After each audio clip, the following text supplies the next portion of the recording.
Halo guys, kembali lagi di Rika Official. Jangan lupa like, comment, and subscribe ya.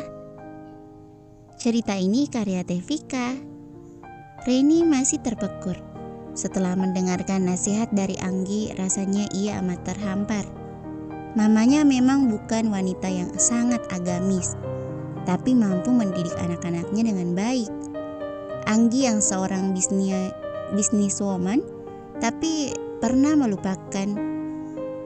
tidak pernah melupakan kewajibannya sebagai seorang istri dan ibu. Tak sekalipun Anggi mengeluh, bahkan tak menyewa jasa pembantu di rumahnya. Katanya, biarkan ia lelah asal surganya tetap dirinya yang mengurus. Ia tak mau orang lain mendapatkan pahala yang harusnya menjadi miliknya, karena lebih mementingkan karir. Berkarir boleh, namun kewajiban jangan sampai terlalaikan. Masih sangat jelas diingatan Reni setelah papanya masuk ke dalam kamar. Anggi menghentikan langkahnya dan memberikan petua yang begitu manis. "Ren, bisa duduk sebentar? Ada sesuatu yang ingin Mama sampaikan." Reni hanya duduk dengan pasrah, tak ada gairah sama sekali. Ia sudah kecewa karena tak bisa mendapatkan dukungan dari kedua orang tuanya. Ia tak ingin pergi ke Bandung, apalagi bersama Niko. Tahu sendiri kan Niko sifatnya bagaimana? "Apa, Ma?" Masih dengan nada pelan. Bahkan tak ada kesungguhan sama sekali. Ia hanya menuruti keinginan mamanya untuk tetap di sana dan mendengarkan apa yang akan Anggi ceritakan.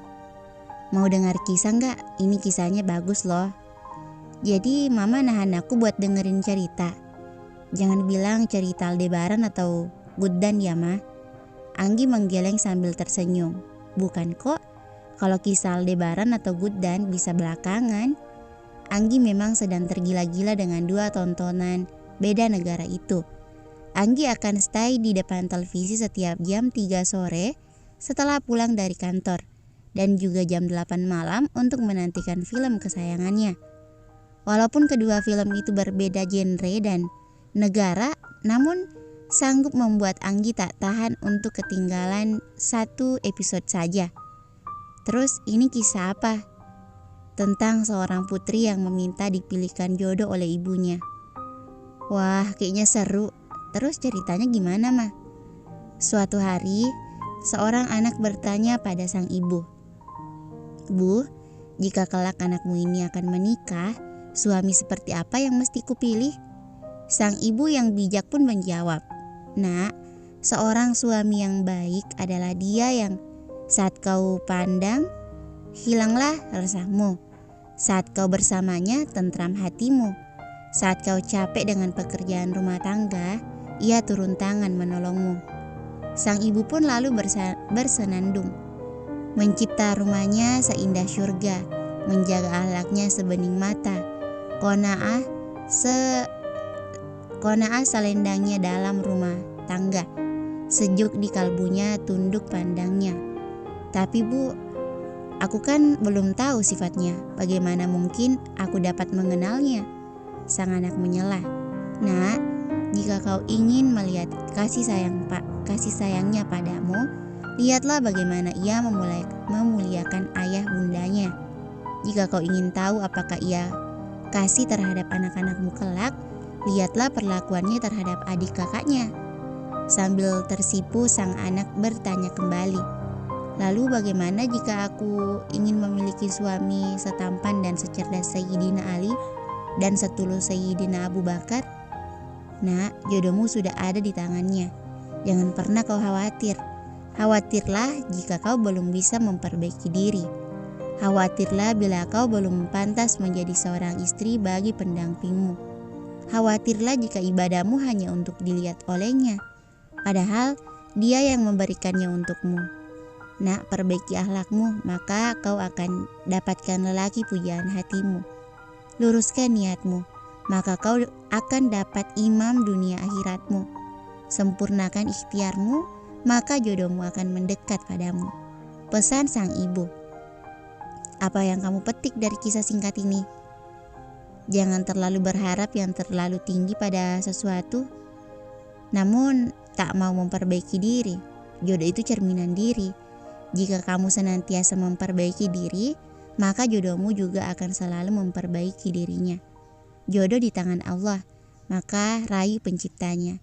Jangan terlihat baik di depan ciptaannya. Pasalnya Allah mudah membalikkan hati seseorang. Tak ada yang salah dengan takdirnya. Maka jika merasa tak sesuai dengan apa yang kamu minta, mungkin itu salah satu cara Allah untuk menunjukkan bahwa apa yang kamu minta itu tak baik untukmu. Ketika sudah menakdirkan, sesungguhnya itu yang terbaik. Reni menjawabnya dengan begitu tenang. Ia tentu saja paham dengan apa yang coba Anggi jelaskan padanya. Ia tak boleh mengeluh atau menyesalkan apa yang telah terjadi. Allah telah menakdirkan dirinya bersama Niko. Mungkin ini cara Allah menyampaikan bagaimana selama ini ia bertopeng kemunafikan. Bagaimana ia yang berpura-pura hijrah, padahal hatinya belum mampu. Ia yang hijrah karena ingin mendapatkan seseorang. Pintar, sekarang paham kan? Anak mama tak boleh mengeluh apalagi mengatakan Allah tak adil. Allah adil sayang. Ketika kamu merasa ada yang salah, tanyakan pada hatimu. Mungkin ada yang salah di sana. Bukan ada pada Allah, karena Allah tak pernah salah dalam mengatur takdir hambanya. Hayolah, ngelamunin apaan sampai khusyuk banget? Jangan bilang lo itu lagi ngelamunin gue. Iya tahu kok kalau gue tahu iya kalau gue itu gantengnya kebangetan, saleh, pengertian, peka terhadap situasi, pandai membaca kode-kode cewek, dan yang pastinya suamiable banget. Lo beruntung berkesempatan jadi pendamping hidup gue. Reni tersentak tentu saja. Ia sedang asyik melamunkan perihal pesan yang disampaikan oleh Anggi. Namun, lagi-lagi direcoki oleh makhluk astral semacam Niko yang jahatnya sudah tak diragukan lagi. Nggak usah kegeeran bisa. Lo kayaknya butuh ke suatu tempat yang bisa rukiah biar jin kepedean lo itu hilang. Sumpah ya om, baru kali ini gue ketemu orang yang demen banget muji dirinya sendiri. Reni mendengus. Sekali lagi entah mengapa saat berhadapan dengan Niko itu bawaannya ingin emosi aja.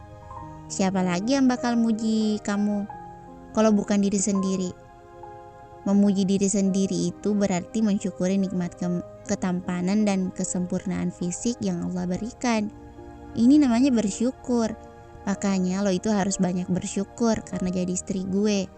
Bersyukur Ren, bersyukur. Dramatis sekali. Namun bukan Niko namanya jika tak melebih-lebihkan. Drama, alay, dan sebutan lainnya lagi. Tinggal tambahkan saja. Oga banget gue bersyukur punya suami kayak lo. Yang ada gue makan hati mulu. Ingat ya, gara-gara lo gue gak makan malam ini. Karena lo gue harus dilema dan sibuk mikirin ini itu. Padahal gue anti mikirin sesuatu sebelum harinya. Tapi karena lo, gue harus berpikir lebih keras dari apa yang selama ini gue lakuin. Semuanya karena lo. Ngerti gak sih kalau lo itu bukan nikmat buat gue tapi bencana. Ya Allah, kenapa sih harus ada makhluk kayak gini yang kau ciptakan? Mengapa juga harus jadi suamiku ya Rob? Ini bencana. Sudah terlihat kan kalau Reni tibanya hanya sebentar baru saja melamun, tak akan mempermasalahkan takdir, menyesalkan apa yang terjadi. Tapi lihatlah, semudah itu hati manusia berubah, semudah itu berpaling dari apa yang sebenarnya terjadi. Iya, anggap itu pujian buat gue, karena gue ini limited edition, hanya satu di dunia. Suatu saat lo akan bangga pernah bertemu makhluk yang kata lo ini gak berguna sama sekali. Suatu saat lo akan paham tentang kenapa gue diciptakan dan kenapa gue harus berada di sini, tepat di hadapan lo dan menjadi jodoh lo. Niko berlalu setelah memberikan teka-teki baru. Namun Reni tak ambil pusing, biarkan saja. Emang penting? Di perjalanan ini tak ada sama sekali yang mau membuka suara, baik Niko atau Reni. Semuanya sedang sibuk dengan pemikiran masing-masing. Reni yang masih belum mau berpisah dari kedua orang tuanya mendadak jadi pendiam. Kota yang sudah lama ia tinggali harus ia relakan.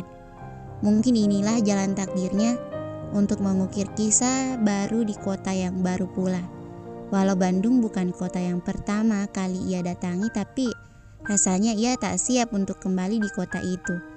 Terlalu banyak kenangan pahit di sana.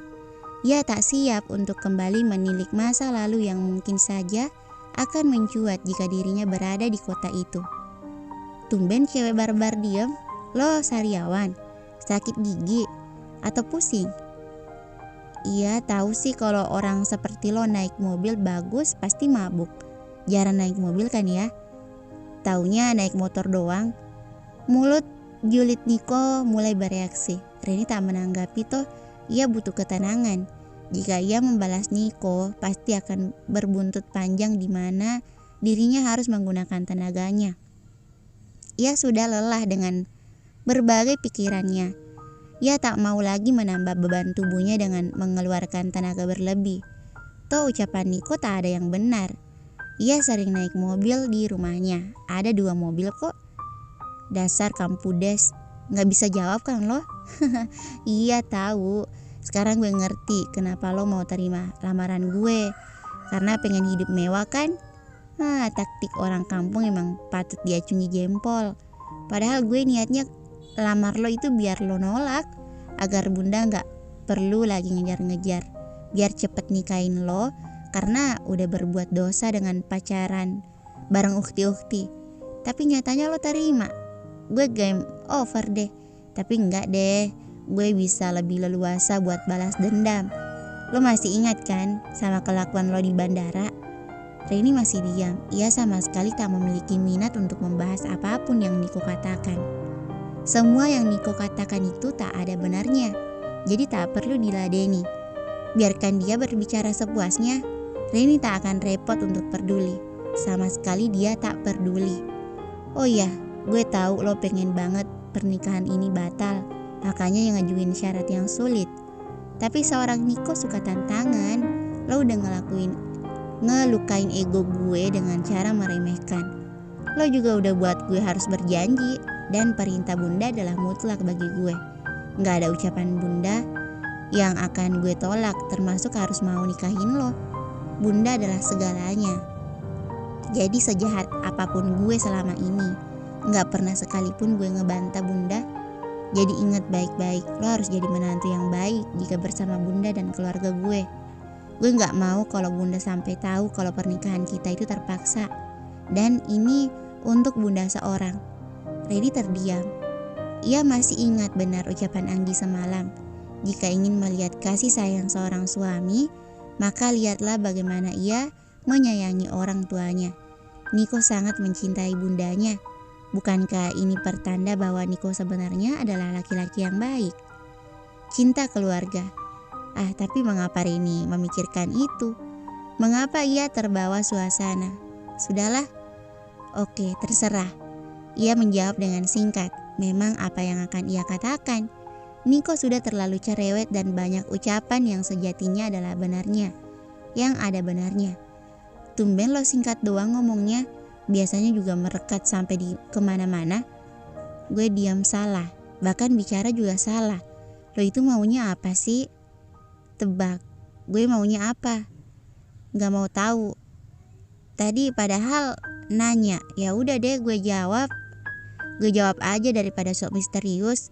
Jangan pernah suka sama gue ya. Karena gue mau izin buat selingkuh. Gak enak banget nikah sama lo gak ada momen uhunya. Mending cari yang lain. Mereka pasti bisa buat hidup gue lebih berwarna. Gimana? Santai sekali. Emang ada ya suami yang izin untuk selingkuh? What the hell? Tentu Reni shock. Suami seperti ini ada gak sih selain Niko? Tapi sepertinya tak ada pasalnya. Selama ini kebanyakan suami akan selingkuh secara diam-diam. Tak ada suami yang izin langsung untuk melakukan perbuatan yang sama sekali tak baik. Namun ini Niko semuanya bisa terjadi.